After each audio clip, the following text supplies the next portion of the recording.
evening, everybody, and welcome to Carving It Up Live right here on Twitter, as well as the Carving It Up YouTube channel and the Grid Network YouTube channel. As always, I am Bryson Carver, a special Thursday show of Carving It Up, because tonight is Game 1 of the 2024 NBA Finals. We got the Dallas Mavericks out of the Western Conference. We got the Boston Celtics out of the Eastern Conference. Very excited to get into that tonight. Excuse me. Hopefully my voice is sounding a little better today than it was sounding on Monday. Again, still trying to get over a weird illness I dealt with last week, where at one point my voice was just out of here. So hopefully I sound a little better. Very excited to be with you guys tonight. Gonna talk NBA Finals. I will predict Game 1 at the end of today's show. Stay tuned for that at the top of the hour at 7 p.m. Eastern, 4 p.m. Pacific.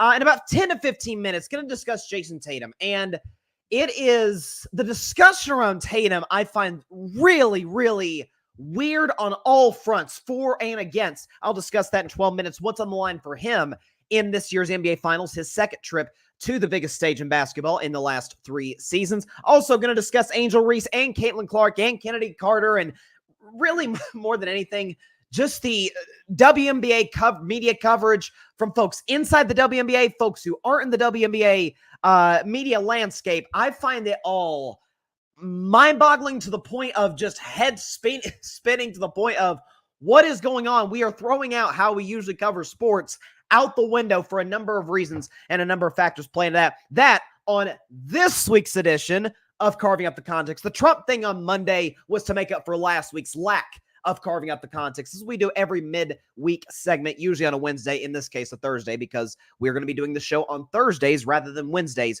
throughout the NBA Finals, because of how the schedule for the Finals is laid out. Also discuss, excuse me, guys, still getting over this, Bryson's best 10 players in these NBA Finals. Of course, you're going to have your Lukas, your Tatums, the number 2 stars, Jaylen Brown, Kyrie Irving, but kind of the ancillary pieces. We think Boston is a significantly more loaded team, and they won 64 games, they're an excellent basketball team. But it's a lot closer than you think when it comes to the supporting cast. It's the very reason, by the way, that I think Dallas being this massive underdog in the series, I think is a bit of a reach by Vegas. Discuss that in 45 minutes. And yeah, I already said I was going to predict the Game 1 of the Finals at the end of today's show. But first, we got some news in the middle of the night, or really very, very, very early in the morning, that I woke up to. Like, what the heck? Didn't expect to see this on my phone. According to Adrian Wojnarowski of ESPN, the Los Angeles Lakers are targeting Connecticut's Dan Hurley to become the franchise's next head coach, and preparing to offer a massive long-term contract to bring the back-to-back national champion to the NBA, sources tell ESPN. So, first of all, did not see that coming. And by the way, just a little, I don't even think it's a side story. I think it's one of the major stories of this Lakers coaching search. Doesn't even involve the Lakers. It's the fact that you got Shams, who's yesterday and the last few weeks has all but sworn, as have a lot of sources, by the way, that JJ Redick is going to be the guy in LA.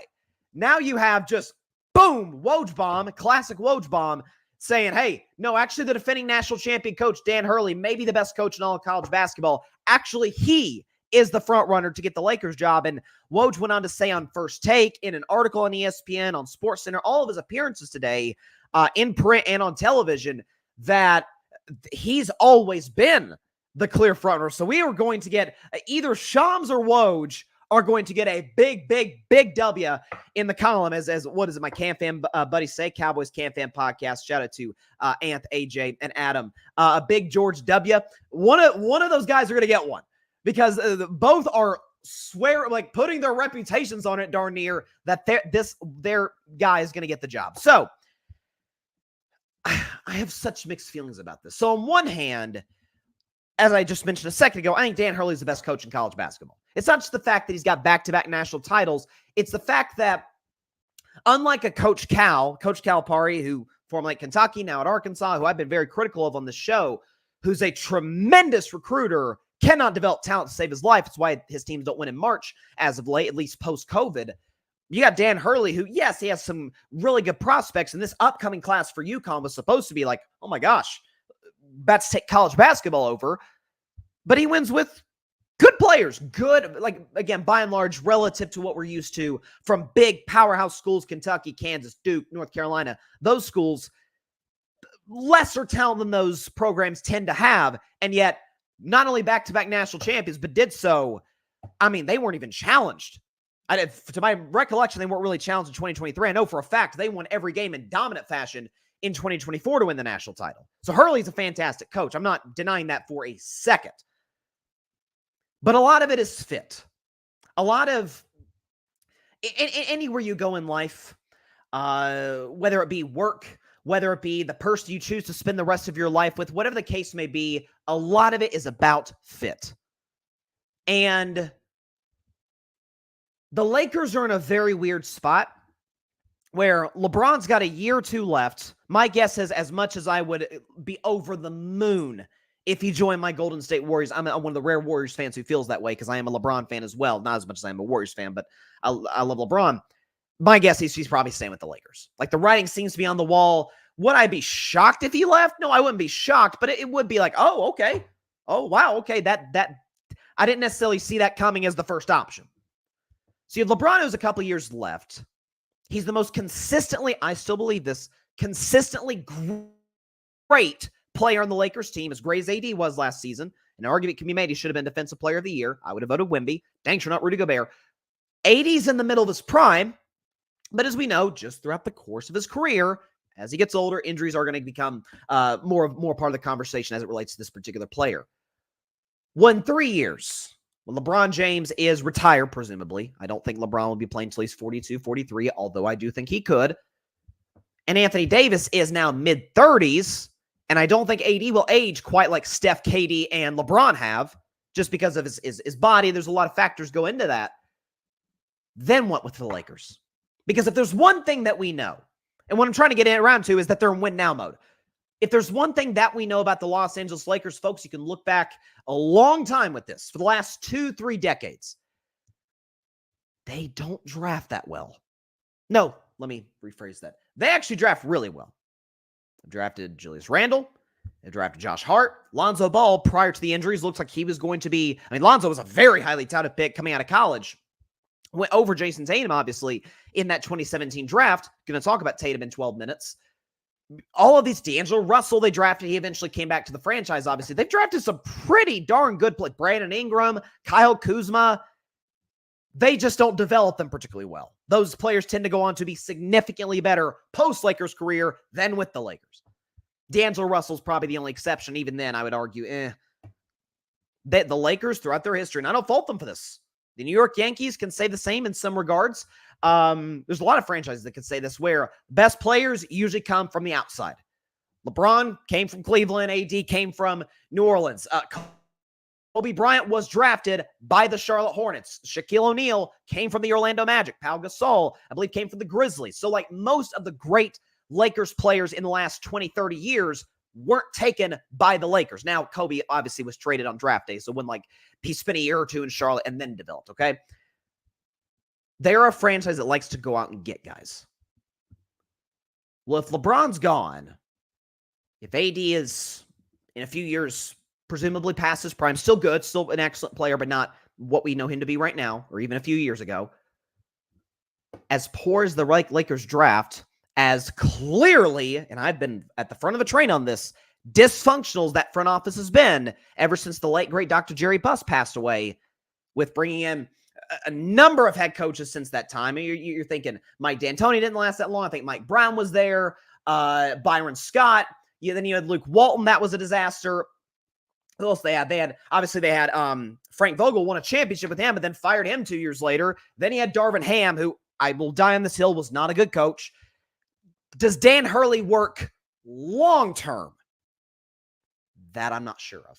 And the reason I say that is because if he doesn't work in the here and now with LeBron and AD, if they go out in the first round, or say they get to the second round, but like an Oklahoma City or a Dallas Mavericks team, gentleman sweeps them the way the Denver Nuggets have. Heck, maybe Denver takes them out for a third year in a row. Knowing the Lakers front office, knowing how impatient Lakers fans can be, is he out of there? And also, too, in the here and now, does Dan Hurley fit with this current Lakers team? Does he fit, really, I would argue, with the NBA to a certain degree? Where, and this isn't just the NBA, it's professional sports, where you can be a lot more drill sergeant-esque in college sports because to a degree, especially at UConn, where there's not a lot of one-and-done guys there, a lot of college basketball, a lot of college sports is, listen, I'm all in favor of NIL, but these are still kids, and you're trying to, a coach in college, male or female, can be like a mother figure or a father figure, depending on what sport or what team you play for. That's not the case for guys in the NBA. These are grown men who make millions of dollars. They don't necessarily need that. Not most cases don't necessarily need that father figure or mother figure to come from their head coach. And so guys aren't necessarily, we saw at times with John Gruden, his second stint with the Raiders, the world had changed. The culture of the NFL, the culture of America, in some instances had changed. John didn't adapt to the times, and you saw it and ended. Heck, you saw it was going before that. I'm not saying Dan Hurley will be in that regard. I don't think Dan Hurley is a stubborn guy. He's not somebody who's, again, no offense, but in their 60s, 70s, kind of stuck in their ways. Not saying people in their 60s and 70s are, but you tend to be more statistically. Dan Hurley's 51 years old, but I think his temperament, his overall feeling as a coach works more in college. Not only that, it's kind of like the NFL, because again, it goes to, there's certain ways you can coach college kids, but then there's a way you got to coach professionals. It's different. I've talked about up and down the NFL, like Jimmy Johnson, Jim Harbaugh. I mean, it's a short list of guys who have been great in college, great in the NFL. Heck, Nick Saban, the greatest head coach in the history of college football, wasn't a disaster in the NFL, but it was kind of mediocre. The same can be said in the NBA. All stats provided by our friends at StatMuse. All graphics provided by my man Alfred Parsard Jr. Let's look at this list. Let's first look at the list of guys, notable guys in NBA history, college coaches who've been really successful in the NBA. We can show you the list right here. Okay. Larry Brown, obviously highly successful, only head coach, I believe, to my recollection, in history to win a national championship in college and to win an NBA championship, obviously at the professional level. Larry Brown was great in the NBA. Brad Stevens, before he moved to the Celtics front office, was great in the NBA. And Billy Donovan, the record has taken a hit there, but he's still 80 games over 500. And if you give Billy Donovan the requisite talent, he's a really, really good coach. Won Coach of the Year, I think, one year. Now, let's look at the list of guys who did not work at all at the next level. And, oh, shoot, it's a long list. Rick Pitino, excellent college coach, awful in the NBA. 192 and 220. John Calipari, right? Great recruiter, decent coach in college, horrible in the NBA. Tim Floyd, absolute god-awful in the NBA. Leonard Hamilton, bad. Lon Kruger, bad. PJ Carlesimo, not good. Mike Montgomery with my Warriors, bad. Reggie Theus, not good. John Beilein, I don't think lasted his first season in Cleveland not that long ago. And Fred Hoiberg, not good. So the numbers, the statistics are not exactly playing into Dan Hurley's favor. Is it because he can't coach? Of course it's not because he can't coach. I think he's the best coach in college basketball. But do I think he's the type of personality to mesh with a win-now franchise full of veterans, and B, just NBA players at large? Like, you got to connect with you. Steve Kerr has a great saying. He took it from Greg Popovich, right? Steve Kerr had the greatest education to be a head coach that anyone has ever had. He played under Phil Jackson, and he played under Greg Popovich back-to-back, by the way. But Steve Kerr might have played for somebody between that. I can't remember. But Steve Kerr said 10% of the NBA is X's and O's. And when it comes to X's and O's, by the way, oh my gosh, Dan Hurley's the best of the best. 90% of the NBA is managing personalities. It's one thing to manage them in college when they're kids. It's another to do it when they're grown men who make millions of dollars, who have families, who have brands, who have businesses. Now, college athletes increasingly are, but obviously not to the level of a pro athlete. There's a few exceptions there, obviously, but by and large, that's not the case. I don't know. It feels like I don't know if this is a leverage pull from the Lakers to try and negotiate and get, be able to get JJ Redick on a discount. If this is their weird way of doing that, okay. But I don't know. This doesn't seem like the greatest fit in the world. And I don't know if Dan Hurley works long-term in LA. I don't love it. For the Lakers, at least. I mean, if he goes to the Warriors, if he goes to the Lakers and he bombs, just tells my Warriors. Not like we haven't, we didn't know the Lakers last year, but So the comments, looks like Barry Grant Jr. is in here. I'll even podcast and a Lakers fan, by the way. I'm so conflicted. I get why, because, on one hand, again, the college resume speaks for itself. It's not like you're bringing in some guy who's been to the Sweet 16 a couple times, the back-to-back national champion. And UConn was, I think the overwhelming favorite to win the national title last year. Listen, I'm the biggest Tennessee fan in the world. I thought we had an excellent chance to go deep in the tournament, which we did. We went to the Elite Eight. I never for a millisecond thought we were beating UConn. Never. I think most fan bases feel that way. Most objective fan bases. I don't know. Objective and fan bases that really go together. It's not even a shot. It's part of what makes sports great.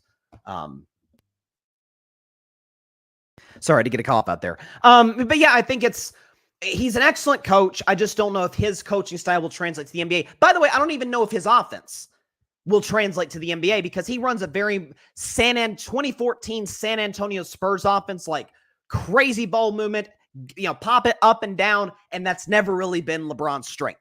One of LeBron's very few weaknesses is he's not very good playing off ball. Like if he played in Golden State, he would have to be on the ball more than Steph and Draymond. He just would have to be. So I don't know, that's a weird fit, even from an X and O standpoint. I would make the move for JJ Redick. I get it. He's never coached, and the Lakers think he's the next Pat Riley, which let's pump the brakes a little. It's one of the best coaches ever. But I think there's more upside with JJ Redick. I think it's gonna be boom or bust. And the fact of the matter is, I hate to tell y'all, actually I don't. In a couple of years, the Lakers will go back they'll be fine with Anthony Davis because he's a great player. But 3-4 years, Lakers are back to being the end of Kobe Bryant career Lakers, post Dr. Buss's passing in, I think that was 2013. By the way, it's totally off topic, but I saw this on Bleacher Report a few minutes before I went live here. So I'm not a hockey fan, but listen, I keep up. I kind of know how the playoffs are going, but I saw this on Bleacher Report. So Utah's getting an expansion team, which, Utah being this this mountain range city, I'm shocked they didn't have an NHL team to this point, but they're finally getting one, an expansion team. And according to Bleacher Report, the Utah NHL team is down to 6 names for the team. So they've got, the fans are voting on this. So the 6 names are the Utah Yeti, the Utah Mammoth, the Utah Outlaws, the Utah Blizzard, the Utah Venom, and then the Utah Hockey Club. That's not going to happen. Hockey, that's terrible. So Venom, Outlaws, that doesn't really make sense relative to Utah. Like when Seattle got their team, they were called the Seattle Kraken. I was like, that's perfect. Right? When you think about Seattle, what do we think of? A lot of rain and a lot of fish. Well, it kind of works. So Yeti's pretty cool, man. I'm not gonna lie. Utah Yeti would be a really, really cool name. If it's not Yeti, then I would go Blizzard. But I think Utah Yeti would be a very, very cool name for the Utah team. But again, that's just coming from me, who's not even a hockey fan. So what do I know? All right. Transition now to the NBA Finals. We'll talk Luka. We'll talk Kyrie. I've already talked a lot about those guys and even about the Celtics. I want to really zero in on Jayson Tatum because I think the majority of us agree he's under the most pressure going into the series. And you could argue Kyrie, but if nothing else, Kyrie's got his ring, and Kyrie has really helped his reputation in the last 6 months to the point where it's like, I don't know, we're going to crush Kyrie. Is people outside of Boston, Massachusetts going to crush Kyrie if he doesn't? I don't even think Mavs will crush him. It's like, man, given how the end of last season went, how we trade for this guy, we go from the 4 seed to missing the play-in. We're in the finals now, and he's an integral piece. I don't think there's massive pressure on Kyrie. You could argue Jaylen Brown, but I don't know. Do we see Jaylen Brown as even a fringe top 10 player? I don't think anybody does, as great as he is, and he's an excellent player, even though he is obviously the highest paid player in the NBA. Luka, I don't know. Luka's 25. Listen, I picked Dallas to win the championship, so I do expect Luka and the Mavs to win it all. But if he loses first finals, okay. Hakeem lost his first finals. LeBron lost his first finals. Like, it's a lot of great players have gone to the finals. It's a big stage. Now, I think Luka's going to embrace it. But if Luka doesn't play well, I think the only knock on Luka is, okay, he's not the best player in the world. He could still come back and get it. So it's not, he could, for Jayson Tatum, excuse me, it's a little different. So I find the discussion or discussions on Jayson Tatum to be really head spinning. Because on one side, you have the Tatum supporters who will acknowledge that he's not in the conversation, I think the majority of them, for being the best player in the world. I think even Tatum wins the series and is the best player in the series, even outplays Luka. I don't think people will look at, okay, yep, Jayson Tatum, that's the guy. It's not Jokic, it's not Giannis, it's not Luka, it's Tatum. I don't think anybody will view it that way.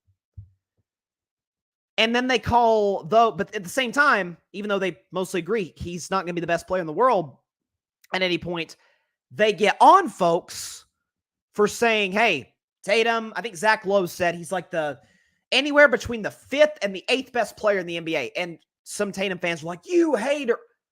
I don't think that's hating. And I'm a Tatum fan, by the way. I'm going to defend Tatum in this segment. And also talk about the pressure that's on him in this series. But then you have the Tatum haters who acknowledge the same thing, like he's 5 to 8, but you really can't win a title with those guys. Historically, that's sort of true. Again, I would argue, if you look at, again, obviously the 04 Pistons didn't have a top 8 player. Chauncey Billups was excellent, but, not really to that level at least. But we've had, was Dirk top 5 when the Mavs won in 2011? Like, we've had champions not have the dude of the NBA win it all, or one of the dudes. And I love Dirk, by the way, top 25 player ever. The thing with Tatum is this. I think it is close-minded to say, regardless of how he plays in the series, my opinion on him will not change. I think that's close-minded. Whether he plays poorly, that's still viewed in the same way. And again, maybe those who don't view him as high as others, if he plays poorly, it's like, see, told you, opinion hasn't changed. Okay, well, if it validates your original take, that's within your right to do so. Same goes if you think he was great and he plays great and it validates what you thought. But if the coin is flipped, on this NBA Finals and Jayson Tatum plays amazing and the doubters still view him the same way, and on the other side of the coin, Tatum plays awful and the Tatum supporters still view him exactly the same, that I think is a bit close-minded. So let's talk about Jayson Tatum, because I did a segment on this a few months ago, but it feels very relevant today, so I might as well bring out these graphics, which again, all graphics provided by Alfred Parslar Jr., all stats provided by our friends at StatMuse. If you look at Tatum's individual playoff numbers, essentially, and I'll go and show you, the bigger the moment gets, the better he plays. So we can show you Tatum's, do you have the stat here? Tatum's overall playoff, here it is. Tatum's overall playoff numbers in his career. Okay, here you go. Averages 24 a game, 7 rebounds, 5 assists, shoots about 44% from the field, about 35% from 3. That's not great. And 83% from the free throw line, and he's 20 games over 500 in his playoff career. Okay, so in the playoffs, those are pretty darn good numbers, right? When you look at it, though, raise the stakes, Jason, because the narrative, the notion on Tatum is doesn't show up in the biggest of games. Okay, but when you actually put up the stats here, Jayson Tatum in eliminations. Do we have the stat here? Yeah, Jayson Tatum in elimination games. He averages 26.5, 8 rebounds, 6 assists, shoots 44% from the field, 38% from 3, 83 from the line, and he's 11-6 in elimination games. Some of it's great. You could argue the 2 greatest games of Tatum's career have come facing elimination. The 51-burger against Philadelphia in Game 7 last year, and then the year before that when the Celtics got to the first finals with Tatum. Remember, they're down 3-2 in Milwaukee, Game 6. Everybody in the world, including myself, thought the Bucks were going to take care of that series, get to the conference finals. Tatum walks into Giannis's house, drops 46. Right? So Tatum rose the occasion and then some.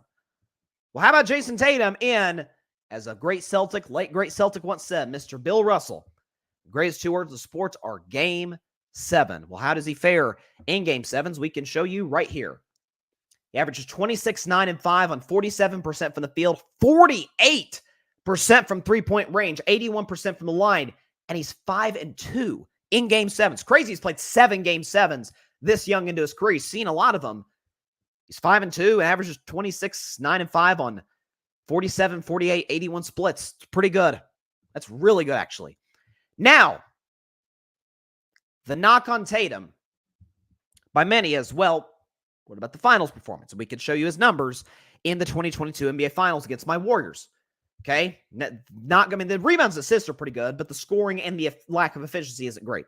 21, let's round that up to 7 rebounds. 21, 7, and 7, 36 from the field. That's not good at all. 45 from 3 is excellent, but again, the overall efficiency in totality isn't great because he only shot 65% from the free throw line. Now,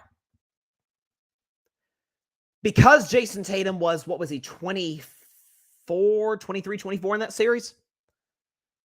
I didn't hold it against him, A, because of his age, B, because of the playoff run he put together to get to that point, and C, maybe this is me as a Warriors fan talking, but I'm like, I'm not going to hold it against you losing to a dynasty. I don't hold it against the 49ers. I don't look at the 49ers. I don't look at, I'm in the minority on this one, folks. I don't look at Kyle Shanahan as a lesser than coach because, you know, you lost to Patrick Mahomes twice. You know, that's, a lot of people lose to that guy. I don't look at Charles Barkley, John Stockton, Karl Malone, Clyde now Drexler ended up getting a ring with Olajuwon. But I don't look at these guys as lesser players because they lost to Michael Jordan. You know why? Because Michael Jordan's better than those guys. Because Steph Curry's better than Jayson Tatum all the time. And certainly in that series he was.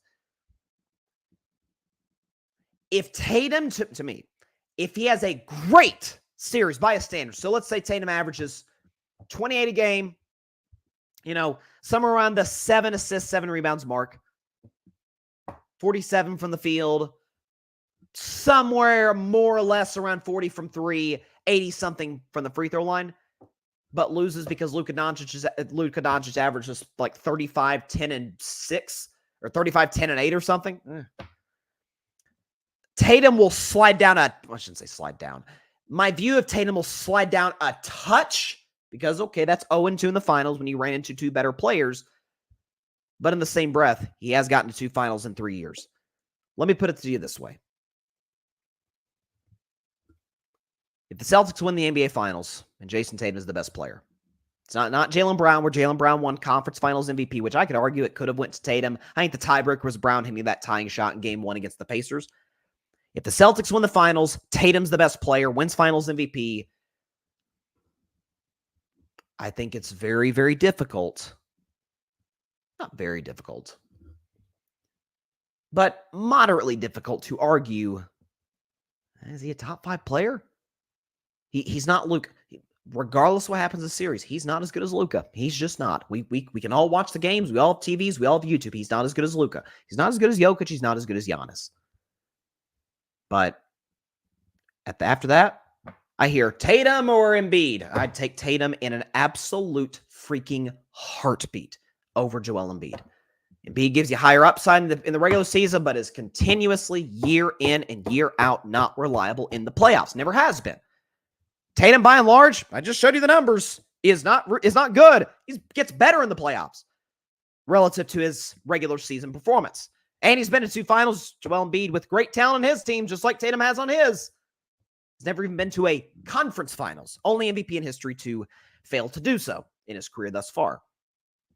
Jayson Tatum, Kevin Durant, don't know. Last time they faced, Tatum's team swept Durant's team, and Tatum outplayed Durant. And Durant just got swept again, by the way. Feels like that probably goes to Tatum there. And because Katie's getting older. Tatum and Steph, again, I'm going to favor Steph in that argument just because of overall team impact, spacing of the floor. You know, as I always say, people don't give Steph enough credit just because his assist numbers aren't high. The offense for the Golden State is so much easier for everybody else to run when Steph's out there on the floor. The plus minus screams that. So Steph, I'd probably give the edge to Steph. LeBron, it's at least a discussion because, especially if Tatum wins, by the way, because LeBron gets, let's not even talk about last year where they got swept because the Nuggets won the championship. If Bron gets gentlemen, and I love LeBron James, but if he gets gentlemen swept, despite playing well, by the way, by Denver, who then goes on to blow the series to Minnesota, then goes on to get gentlemen swept themselves by Dallas, who ends up losing to Tatum. It's like a kind of a ripple effect, and it's like, oh, Tatum is who.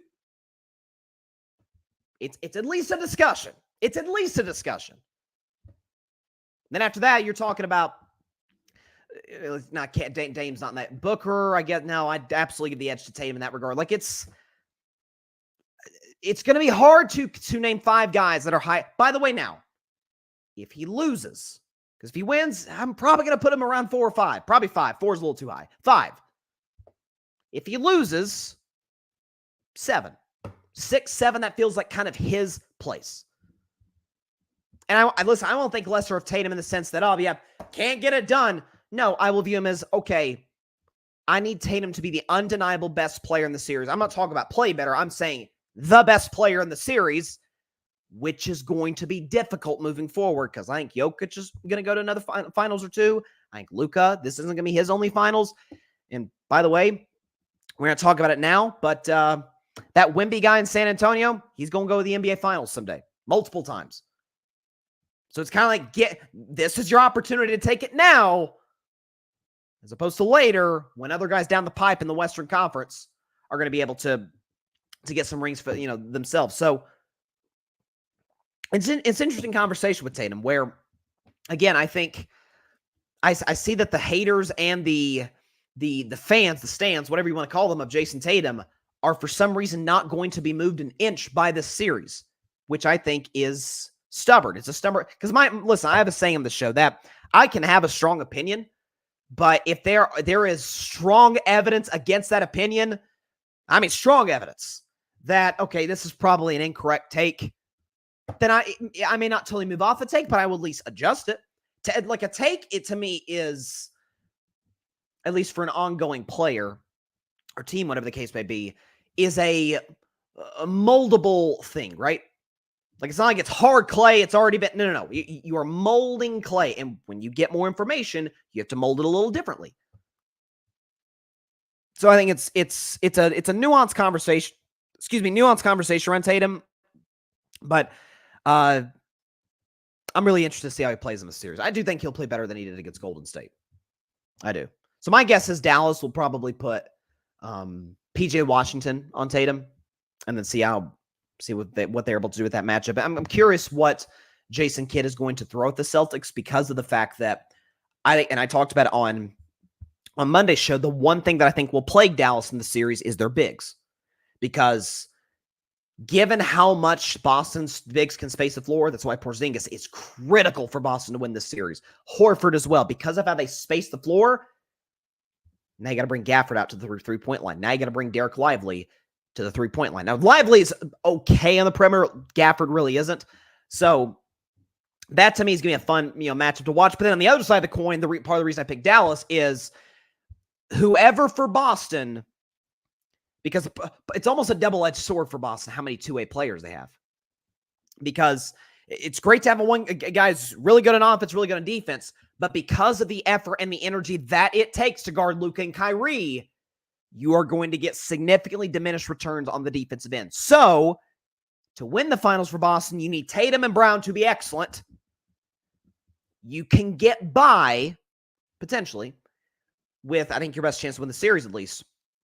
If Drew Holiday and Derek White, I would put White on Kyrie, I'd put Drew Holiday on Luka, are okay, okay offensively. But I would put those two guys on Luka and Kyrie because I'm not trying to expend Jayson Tatum and Jaylen Brown's energy to the point where they don't give you anything on the offensive end. Because I feel like they have to be great on that side of the floor too, in order for Dallas to win or for Boston to win the series. More on the finals and my top 10 players in the finals in about 10 to 15 minutes. Excuse me. At the top of the hour, by the way, my prediction for game 1 of the series. I did want to shift to, so carving up the context is our midweek segment, and you might be asking, for those that watch Monday's show, wait, you just did one. You just did a carving up the context on Monday's episode of Carving It Up. Well, because I missed the 2 shows last week, I didn't get to do a carving up the context segment, particularly on that segment. So I was like, hey, I need to do this on Monday to make up for last week. But there's a news story that I really wanted to dive into. Well, not really a news story, but an ongoing one that just gets new developments by the day, which makes it all the more fascinating, that I want to tackle. So, it's this week's edition of Carving Up the Context, as the head coach of the Colorado Buffaloes, primetime Deion Sanders, says, "Give me my theme music."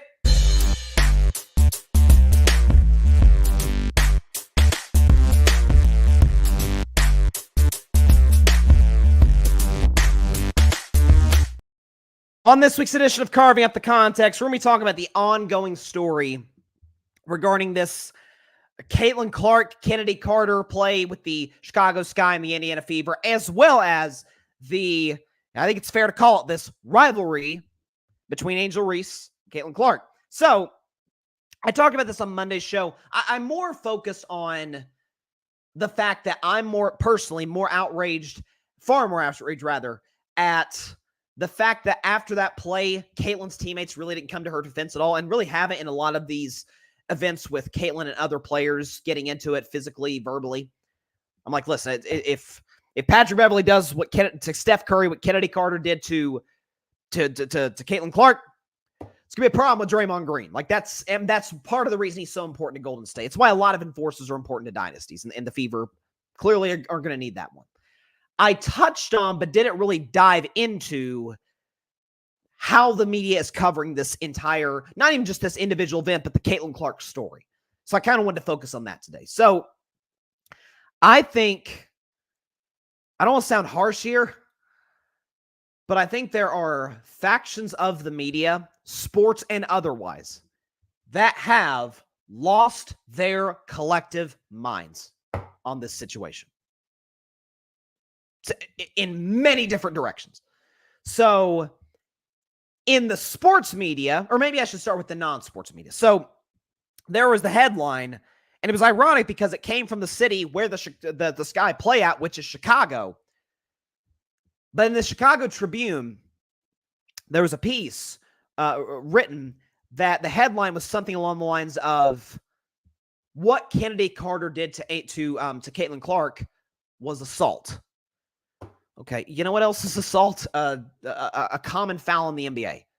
You know, if Kyrie Irving tries to dribble around, Drew Holiday or somebody, and Drew Holiday whacks Kyrie on the arm to foul him and stop his momentum or something, I mean, you could technically say, I guess that's assault, right? You slap somebody in the arm, or maybe there's extensive contact beyond that. Excuse me. You could say, obviously, in the NFL, it's literally the whole league is assault. You're tackling people. So that take, excuse me, that take in and of itself is ridiculous. I also saw on one of my favorite television shows in the world, watch it with my family all the time, The View. It's the reason that show's been on for decades. It pulls in ratings as much as any daytime show out there. But I saw the great, and I want to emphasize, the great Whoopi Goldberg, as well as one of the other panelists, Sunny Hostin, talking about, hey, the Kennedy Carter, Caitlin Clark play, hey, that's just basketball, man. Which to that I say, okay, the whole point of a flagrant foul is a non-basketball play. It's the whole reason a flagrant one's in the books and a flagrant two is not only a non-basketball play, but a dangerous play. You could argue, I guess you could argue Kennedy Carter because she blindsided her, was bordering on dangerous, but I wouldn't go there. So that's the non-sports media. Like, I think they've kind of missed the boat on that. In the sports media, you can say the same thing for different reasons.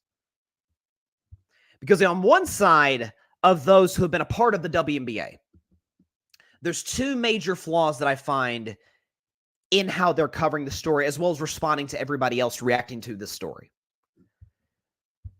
For one, and obviously, I think we all saw the Monica McNutt, Stephen A. Smith exchange on First Take, both of which incredibly talented individuals.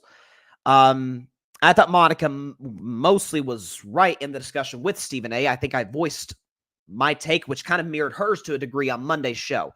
Where Monica, to me, was incorrect, and Stephen A. overreacted to it, by the way, to what she said, was when she said, hey, Stephen A., you could have been using your platform to cover this 3 years ago. Okay. I don't think, first of all, I don't think it's necessarily the media's job. I just don't think it's what any of us are here to do, to change the conversation and change the story and divert your attention to something that was not watched previously. Now, I've been a supporter of the WNBA. I think my record on this show would show you that for years. Did I develop full segments to it? Very rarely. You know why? Because not that many people watched it. You know why I don't talk about regular season baseball? Because not that many people watch it. You know why I don't talk about hockey?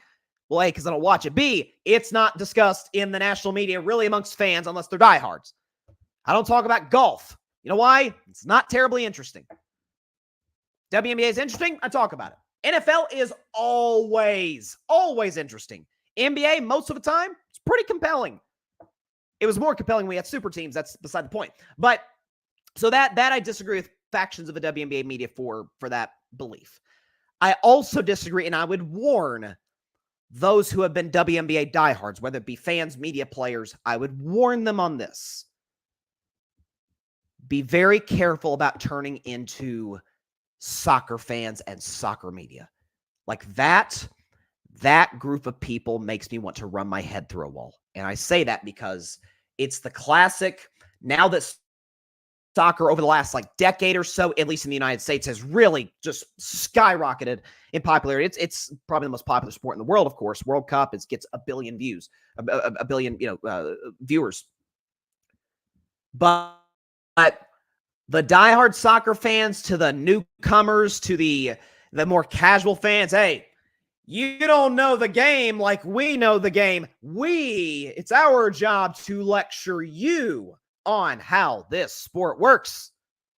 It's a very, kind of up on their high horse. It's a very arrogant way to go about it. Instead of just, hey, come one, come all. Let's all enjoy this sport together. And listen, if you have questions, I am more than down to answer it.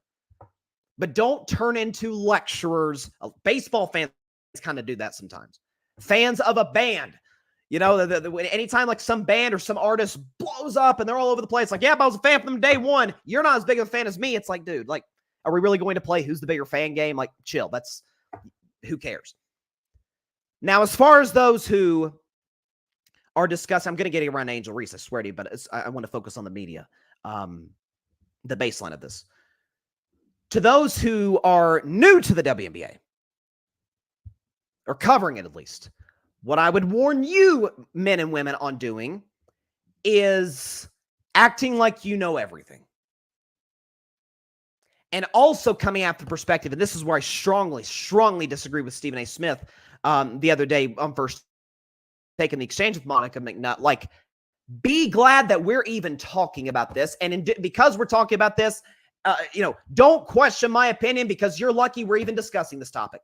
That's a horrible way to go about it. It's equally as bad as you don't have the right to even have an opinion because we've been fans since day one. Everybody's got the right to opinion. Now, are there uneducated ones? Sure. Welcome to Earth. There's uneducated opinions on literally everything. So I think the media in that regard is approaching it poorly. When it comes to the physicality with Caitlin Clark, what I would say is this, and by the way, I'm a Caitlin Clark fan. I've been supporting this particular athlete for a while on this show, for well over a year. I do not blame particularly Angel Reese, who I'm going to focus on in just a second. But think of if you were starting a company, or at least a part of a company. You've been there for a long time. You have paid your dues. You show up to work every day. You work your behind off. You provide for your family. And the business you're a part of just isn't getting the recognition you would like it to get on a national scale. Could be anything. Could be tech, whatever the case may be. And then all of a sudden one day, somebody uber talented, walks into your business, is really talented, but a little maybe inexperienced, a little new to the ins and outs of what you specialize at doing at the higher level, professional level in the case of the WNBA. And the outside views this individual as the savior of your league. Everybody else should be essentially falling at the feet of this person because she, in this case, she or he or anybody else in any business, in this case it's she, Caitlin Clark, is you should be just thankful because she's going to put a lot of money in your pockets. And if you even dare push back on us or her, then it's a problem. You don't think there'd be a little animosity? A little? Now, part of this is the media's fault for portraying Caitlin as that. as the savior. Now, portraying Caitlyn as and by the way, to a degree, I'm guilty of that. On full transparency. Now, portraying Caitlyn as, hey, the vehicle that will drive people to more and more people to watch the NBA, well, that's accurate because the ratings show that. That's just an accurate statement. Her and the rest of the rookie class. But if you are Angel Reese in particular, and there is, man, I did not know that people were still holding grudges on Angel Reese about pretty petty events. Whether it be the end of the national championship game, which I defended her then, defend her now. That was no big deal. The media made it a big deal. But if you're Angel Reese, she's obviously a confident player. That's obvious. But she knows she'll never admit it, nor should she, because she's a competitor, like any athlete is. She knows, I think, deep down in her heart of hearts, Caitlyn's the better player. Caitlyn's a better player. That's nobody on God's green earth would argue that. But if Angel Reese is being portrayed as, you're no good. Yeah, you have no right to be on the same floor as Caitlyn. Like, how dare you even talk at all? If I'm Angel Reese, I'm thinking, you've got to be kidding me. I was the most outstanding player in the 2023 tournament, and when my team, not Caitlyn's team, my team won it all. I'm a very accomplished player, a very decorated player in the SEC, all defensive team, all of that. And because I did a 5-10 second celebration where I pointed to my ring, not terribly uncommon for athletes to do in a championship round, and then did the John Cena, you can't see me, which, Caitlyn did literally a week before the game to another player, and it was no problem. Now it's a problem when I do it. And now it seems like whether it be the media, fans absolutely hate my guts and say I should not say anything as it relates to Caitlin Clark, when the greatest moment of my life, I was celebrating in front of Caitlin Clark, and yet she gets more celebrated. And you wouldn't be just have a little animosity towards Caitlin? A little. And I say this as a Caitlin Clark fan. I think she plays tomorrow. She hasn't played since Sunday. She's gotten time off. The Fever have finally gotten a little bit of a break after playing 11 games in 20 days. I think Caitlin's going to tear up the Washington Mystics tomorrow. And I think because of the lesser workload as far as the schedule goes, as time goes on, I think Caitlin's going to really start to find her rhythm and go into next season with some serious momentum and an actual offseason. But as far as the animosity towards Caitlin, I don't think it is totally unjustified by the players. I mean, I think if you're A'ja Wilson, who has been on she's the best player in the WNBA by far, and she plays in the best team in the WNBA by far. Her last 7 games, okay? She dropped 36, 12, 2, 1, and 6 steals, 29, 9, 3 assists, 4 blocks, 1 steal, 29, 15 rebounds, 3 assists, 4 blocks, 2 steals, 29, 15, 2, 1, 1, 21, 13, 2, 3 blocks, 22 points, 10 rebounds, 1 assist, 2 blocks, 3 steals, and finally 30 points, 13 rebounds, 5 assists, 3 blocks, 1 steal. That's what A'ja Wilson's done in her last 7 games.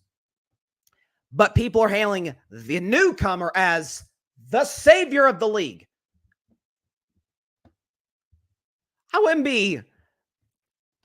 hate her, but I wouldn't be just like, hey, how you doing, Caitlin? Hey, how's the family? And that's, I think, normal. LeBron dealt with it in Cleveland, not from the NBA, but from his teammates. So does that excuse what Kennedy Carter did to Caitlin Clark? No, it was a flagrant foul. Should have been deemed a flagrant foul. Do I think it warrants absolute, complete condemnation by anybody who watched the WNBA? No.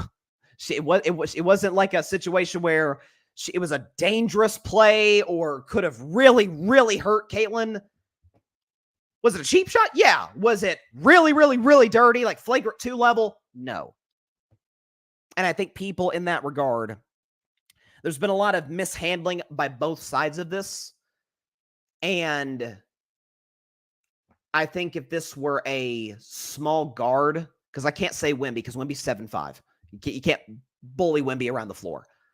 But if there was a smaller guard who played like Steph Curry, the NBA wasn't terribly popular, and everybody viewed it as like, you should fall at the feet of this person and you should not say a word about this person because they're going to put money in your pockets. That is anti-competition. That's my take on it. So, for this week's edition of Carving Up the Context, let's all take a deep breath. Let's all take a chill pill. This is not nearly, the fact that this happened on Saturday, we're still talking about it today. Let's calm down a bit.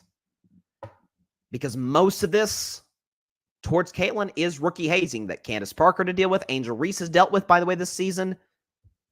Let's relax. And by the way, can I just say this? That ejection that she had the other night, softest ejects I've ever seen in my life. Come on now. You threw her out for that?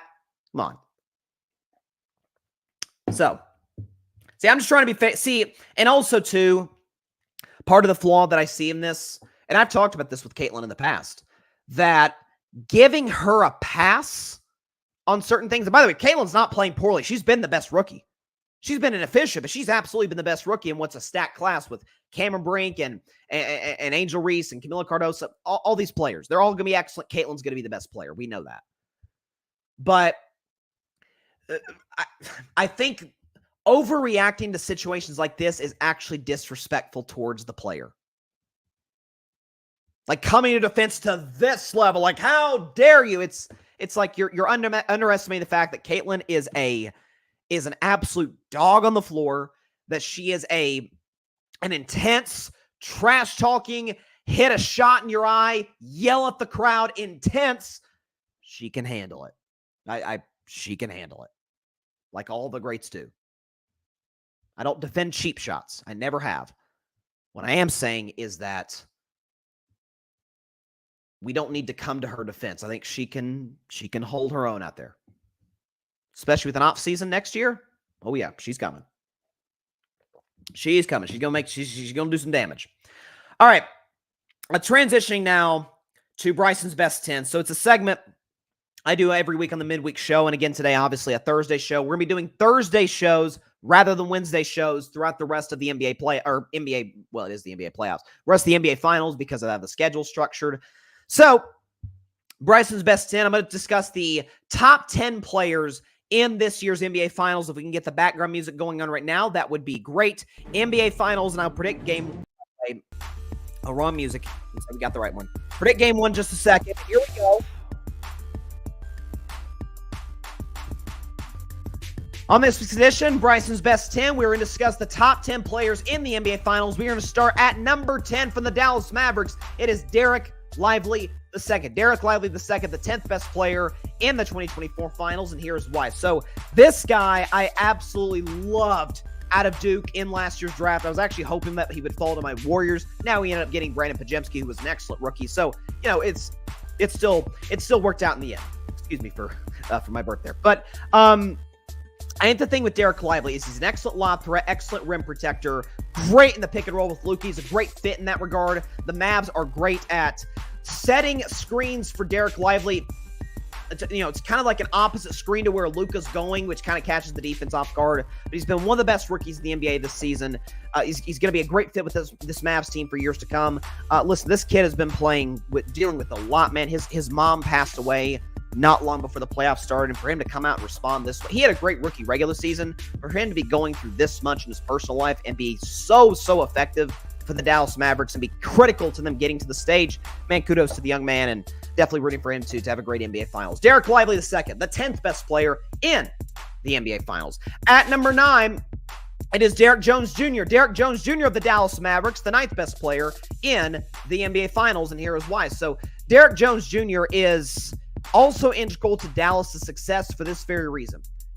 Dallas runs, I forget what the number was, but significant, I forgot what the number was. It was like, I forget how many lobs they throw in the playoffs, but it's like quadruple more than the second best team in that regard. Dallas with Luka, with Kyrie, loves the lob threat. Whether it's to Daniel Gafford, Derek Lively, or certainly Derek Jones Jr. He loves to run the floor. He's an effective defender on the defensive side of the floor. He can knock down a three-point shot if necessary. But his key to that Dallas offense, again, the pick and roll and the lob threat is what makes this Mavs offense work. Absent Luka, not absent Luka and Kyrie because they're part of it. But as far as the ancillary pieces, that's where they get their shine. That, the long athletic guys. Derek Jones Jr. has really flourished in that role. So he is the 9th best player in the 2024 NBA Finals. Staying in Dallas with the Mavericks at number 8, it's PJ Washington of the Dallas Mavericks. PJ Washington, the 8th best player in these NBA Finals. So PJ Washington was a massive get for the Dallas Mavericks at the trade deadline, getting him, I believe, from the Charlotte Hornets. So this is a guy, think of him as a younger, longer PJ Tucker. If there's one thing about PJ Tucker, what do we know of? He loves the corner three. PJ Tucker loved to shoot the corner three in Houston with the Bucks. That's PJ Washington. Man, he has hit some massive shots for the Dallas Mavericks in these playoffs. Actually helped them advance to the conference finals, beating OKC because he got fouled by SGA on a three-point shot, hit his free throws to win the game for the Mavericks. This is a guy who can knock down the corner three, so good three-point shooter, is a great long defender. My guess is they're going to put him on Jayson Tatum on ball. That's going to be a fun matchup to watch throughout the series, given how Tatum at times struggled against Andrew Wiggins 2 years ago in the NBA Finals. But this is a guy I think he can take that role, has taken that role, and done a very, very good job. Again, if players like SGA, like Tatum, like Anthony Edwards, they're going to get theirs. But if you can make it as difficult as you can on them, if you can knock down open shots when given the opportunity from your superstar or superstars, you got to be able to knock those down. PJ Washington's done that throughout the playoffs. That is why he is the 8th best player in these NBA Finals. Now to the Celtics. At number 7, it is Derek White.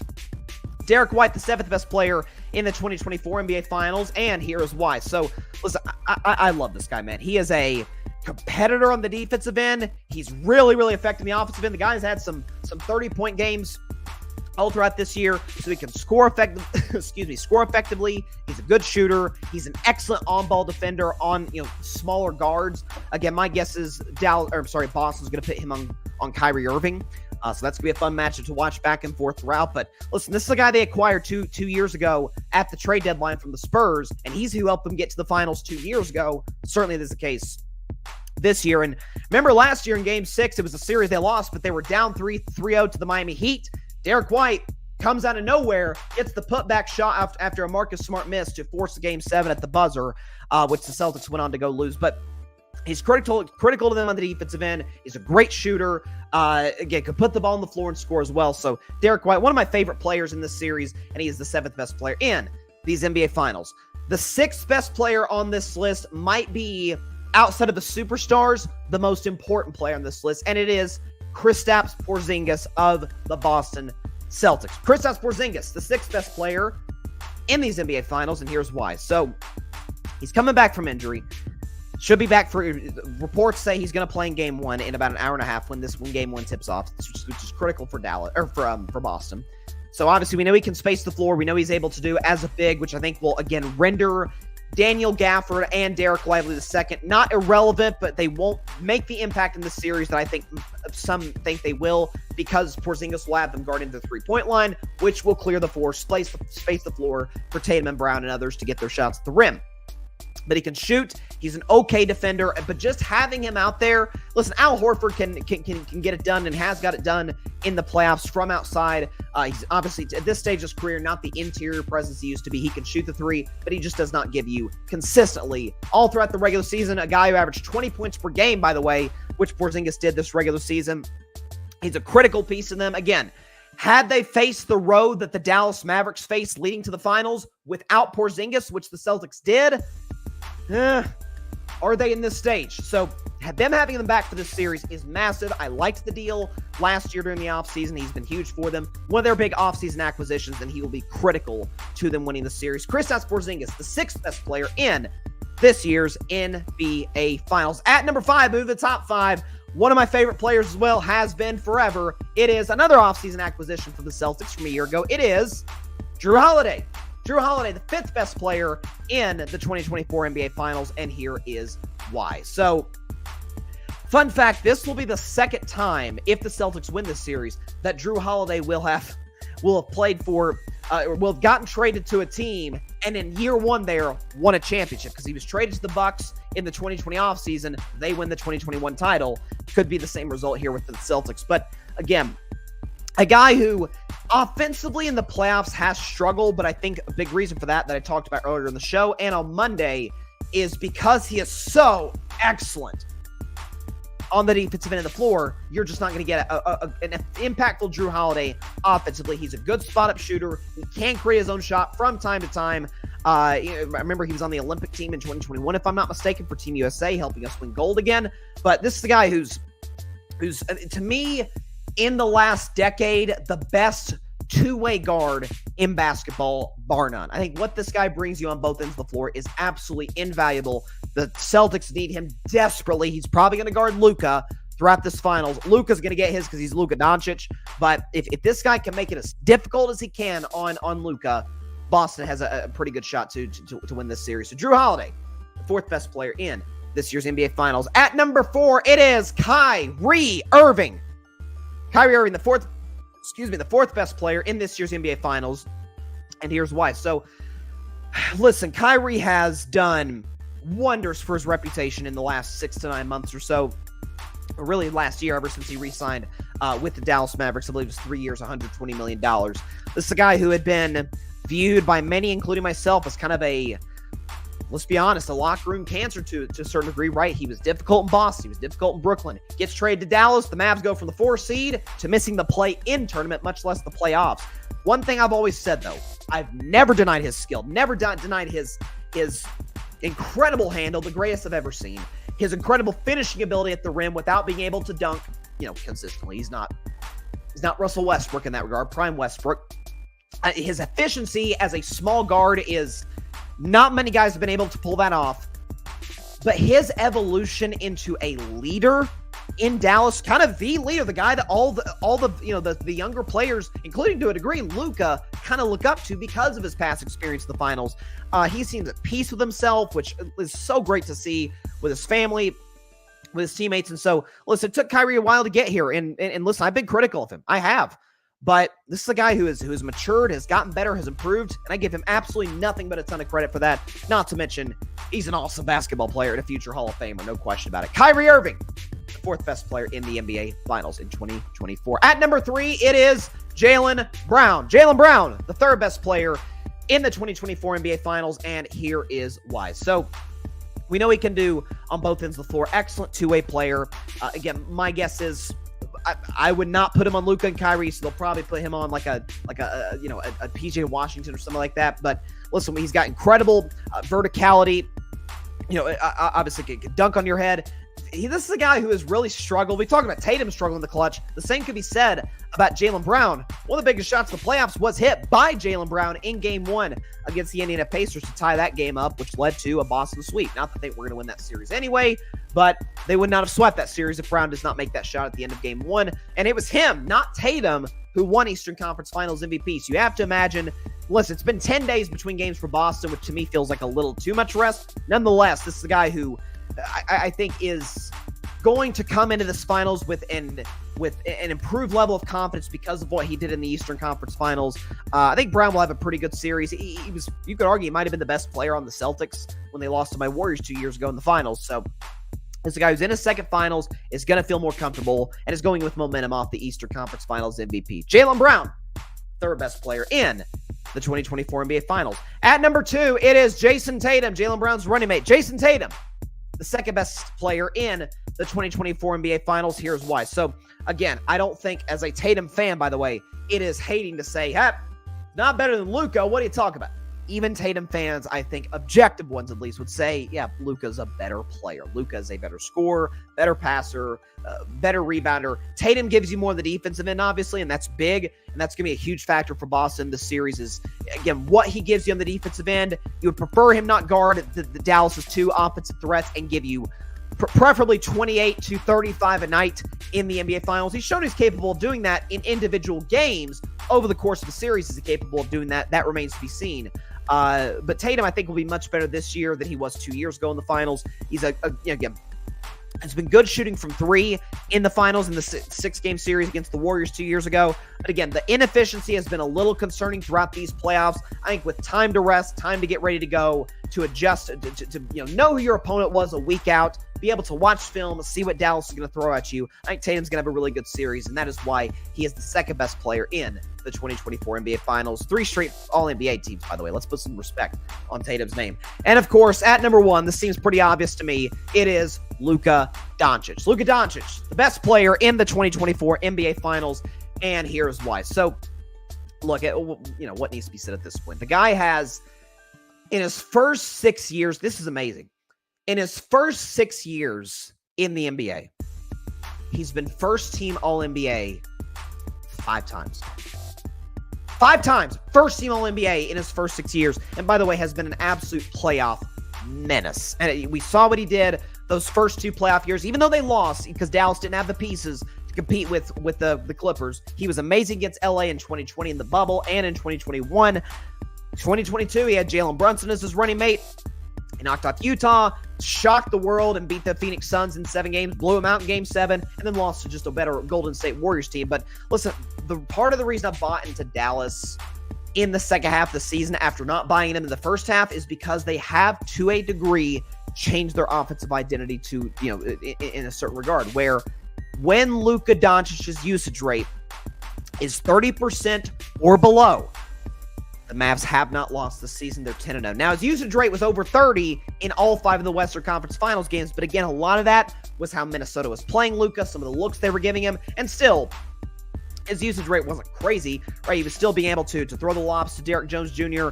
Kyrie was able to go to work. It's an offense. It's a change in philosophy by Jason Kidd, by the way, that has elevated Dallas from a pretty good team to, oh my gosh, they may win the championship. I think they will win the championship. It's, again, you have the best player in the series. You're just as good defensively, if not better, than Boston. At least that's what they have been when both teams had their best starting lineup out there.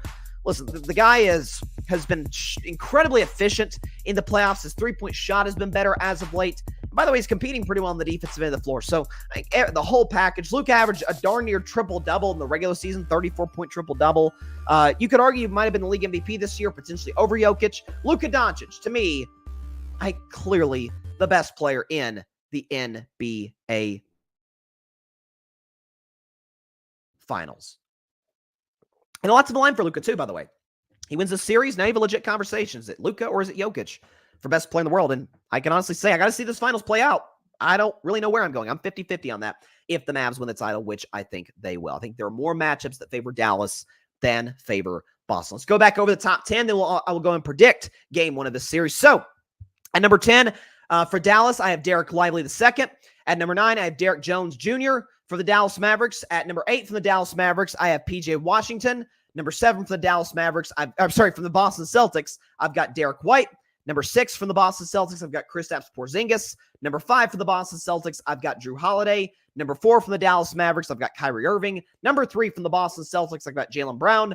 Number 2 from the Boston Celtics, I've got Jayson Tatum. And number 1 from the Dallas Mavericks, I've got Luka Legend Doncic. Called Larry Bird Larry Legend. Might as well call Luka Legend, especially if he goes ahead and wins this championship. That will be highly impressive. All right, last topic, because game 1 tips off in a little less than an hour and a half between the Celtics and the Mavs. So let's go and get the background music for that. Is the NBA Finals. Let's get intense, ladies and gentlemen. Here we go. So, game 1 tips off tonight in Boston, Massachusetts at the TD Garden. And the Celtics, no surprise here, they are a favorite at home, -6.5. This line has come down a little. I saw it get at one point as low as -5.5 for the Boston Celtics. That's the line I would have felt pretty comfortable in betting if I were a betman, obviously. But listen, I only typically do this during the NFL season, but you know what? It's the NBA Finals. I won't really have any individual games to predict beyond 2 weeks from now until the NFL season. So, as I always say, it is time for Bryson's Bleak Bet. It's the one game every week, at least during the NFL season, that I have absolutely zero confidence in predicting, but hey, you gotta predict them all, especially when it's the NBA Finals. Come on, you gotta put your money where your mouth is, even if it is a bleak bet. So, again, Boston favor -6.5, so both teams have gotten plenty of rest coming into the series. Boston hasn't played since last Monday, And the Mavs haven't played in exactly a week, last Thursday. So, again, I've talked about the matchups that I think will dictate this series more favor Dallas, just because of how much effort and energy is going to be expended by the Mavericks guarding those guys, and then getting a lesser version of themselves on the offensive end. That's why I'm really interested to see who Joe Mazzulla puts on Luka and Kyrie. I'm not confident in this game for conflicting reasons. Under Jason Kidd, Dallas has won a combined game one. Just one. The only game one they've won under Jason Kidd was actually the most recent series they played against the Minnesota Timberwolves. Outside of that, they've never won a game one under Jason Kidd in Dallas. On the other side of the coin, Dallas feels like they've gotten the perfect amount of rest. A week. For Boston, it was Memorial Day, if I'm not mistaken. No, was it Memorial Day? No, it was not. Yeah, actually, yes, it was. It was Memorial Day, the last time that the Boston Celtics played. Well, it's Juneteenth is in 2 weeks, so like it's been a while since the Celtics have played basketball up there. So because Boston's at home, you would think, hey, Celtics, they have the advantage, obviously. Well, not necessarily. They're only a few games over 500. If you look at since 2022, Celtics only a few games over 500 since 2022 at home. They're way better on the road. Dallas, on the other hand, is actually better on the road than they are at home, kind of like Boston. So it almost feels like there's a bit of a home court disadvantage between both squads in this series. The way I viewed it is this. I don't think it's any accident. Most things in life aren't, but I don't think it's any accident that the Mavs don't really win game one much, because I think Luka is a lot like LeBron in this regard. We always talk about with LeBron, the feel-out game. It's kind of like Tom Brady, Bill Belichick, right? I think they went through... I don't think Tom Brady and Bill Belichick in the 9 Super Bowls they appeared in, ever... I could be wrong on this. I don't think they ever scored in the first quarter. They may have against Philly in that one high-scoring Super Bowl. Outside of that, they've never scored in the first quarter of the Super Bowl. They felt at the game out, saw what the other team was doing, and then full steam ahead, quarters 2 through 4. Luka, I think, approaches game ones the same way.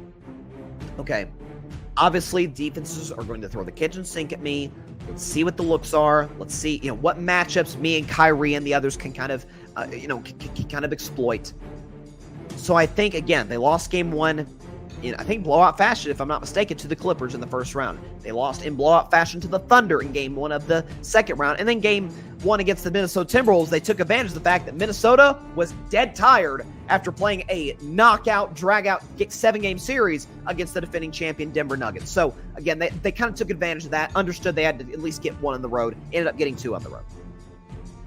Something tells me, I don't know what it is. It's why it's Bryce's bleak bet, because I can't point to one specific analytical data point to suggest this. But Porzingis is working his way back in the lineup. Boston realizes it's like, okay, we need to win the Porzingis feel-out game. Because if Luka's doing the feel-out game, Porzingis doing the feel-out game, we need to take advantage of the one that Porzingis is trying to work himself back in the lineup for. I'm probably going to regret this. That's why it's Bryce's bleak bet.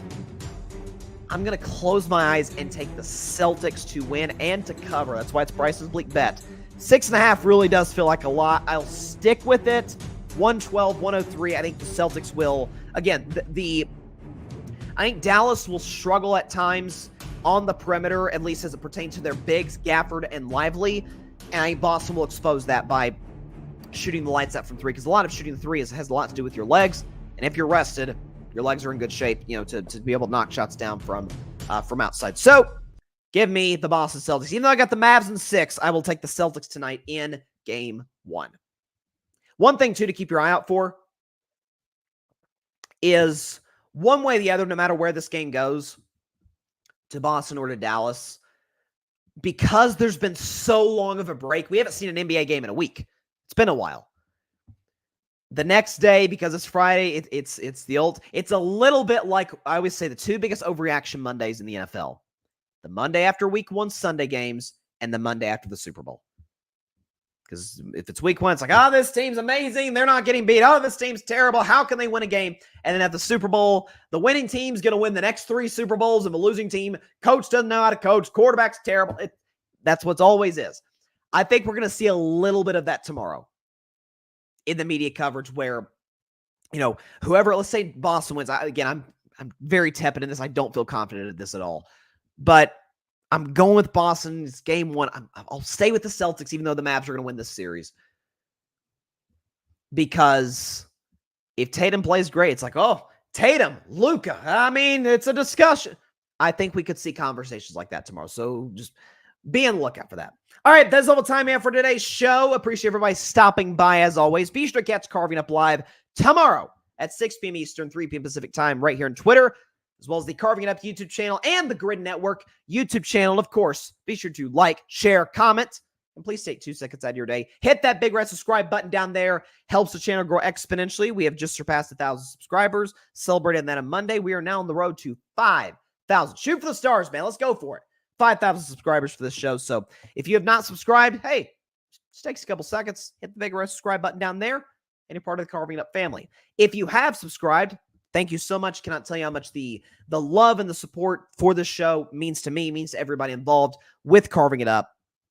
Just tell your friends about it, your family about it, everybody you know about the show, except for your sleeping cat. That, my friends, I do not advise. It's not a good idea. Also, be sure to go subscribe. Let me pull this up to the Grid Network. That is GRYD, the Grid Podcast Network, right here on YouTube, as well as any and everywhere you get your favorite podcasts, be it Apple Podcasts, Spotify, iHeartRadio, Google Podcasts, any and everywhere you get your favorite podcasts. You can find us at the Grid Network. We dare to be different, man. All right, game one tonight. I'm telling you, man, I don't feel confident in my game one pick in the slightest. I feel very confident in my series pick, but I can't pick Dallas in 6 and not pick them to lose games. And that, by definition, I would say, okay, that's a sweep. That's kind of the point. All right, so Boston wins tonight. They cover. I would not advise anybody to bet this game. Game ones are already difficult to bet on anyway. This one especially. Be very careful betting game one. So I got Boston tonight, Dallas in 6 to win the series. All right, I will see y'all tomorrow to react to game one, the fallouts, to predict game 2, all of the above. So I'll see you then. Please stay safe out there. Please be sure to take care of your physical as well as your mental health. And please, please, please be sure to contact your local state representatives and senators to demand change for gun violence in America, no matter where you lean. Right, left, center. It's an issue that impacts every single one of us every single day in this country. And no matter what anybody on either side of the aisle tries to gaslight you on, oh, this isn't a problem. Oh, there's only one solution to the problem. Both are lies. Both are not true. It's a massive issue that has a number of solutions that we need to employ to combat it. So let's do what we can as American citizens to fight gun violence, because, man, it is a really, really big problem, and one that's, very means a lot to me. All right. I'll see y'all tomorrow night. Stay safe out there. God bless y'all. Peace out. And please do not bet this game. That would be a bad decision. Thanks so much for watching the show on YouTube. And be sure to go click that big red subscribe button and check out the other clips and full shows from Carving It Up Live, as well as our other incredible content creators here on the Grid Network.